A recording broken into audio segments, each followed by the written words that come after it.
దేవుని ఘనమైన నామమునకు స్తోత్రములు. ఈ వాగ్దానాన్ని వింటున్న మీకందరికీ మన ప్రభువును ప్రియ రక్షకుడైన యేసుక్రీస్తు నామములో శుభములు, మా హృదయపూర్వకమైన వందనములు. ఈరోజు మీ కొరకైన దేవుని వాగ్దానము కీర్తనలు గ్రంథము 34వ కీర్తన 7వ చరణము. దేవుని దూత కావలియుండి మిమ్మును రక్షించును. మంచి దేవుడైన యేసయ్య ఈ మంచి వాగ్దానమును నిశ్చయముగా నేడే మనందరి జీవితములలో నెరవేర్చునుగాక. ఆమేన్.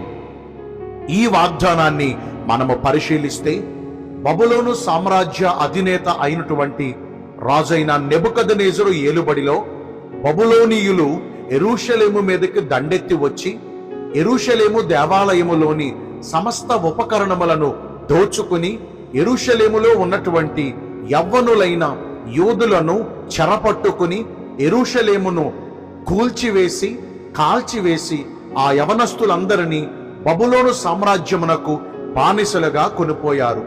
అందులో కొందరే షడ్రాకు, మేషాకు, అబెద్నెగో మరియు దానియేలు.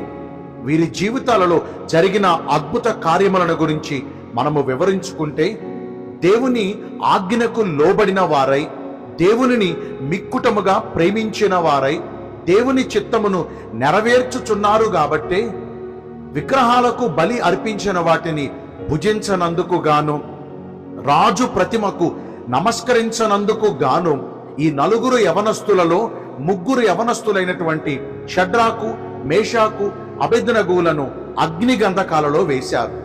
దేవుడు వారిని విడువక ఆ అగ్ని గంధకాలలో తన దూతను పంపించి అగ్ని గంధకముల వల్ల వారికి ఏ హాని కలగకుండా క్షేమముగా బయటికి నడిపించి వారిని ఘనపరిచారు.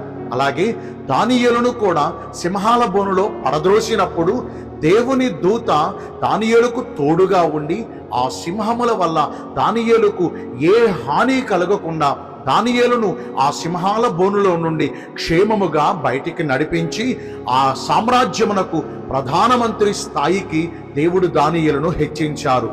ఈ భక్తుల జీవితాలను మనము గమనించినట్లయితే వారి చుట్టూ ఎన్ని సమస్యలు ఎదురైనా, ఎన్ని రాజాజ్ఞలు బయలు వెళ్ళినా, ఎంతమంది వారి చుట్టూ చేరి వారిపై నిందలు మోపినా, ప్రతికూల పరిస్థితుల మధ్యన వారు బంధించబడినప్పటికీ దేవుడు వారిని విడువక ఆ సమయమునకు తన దూతను పంపించి వారిని క్షేమముగా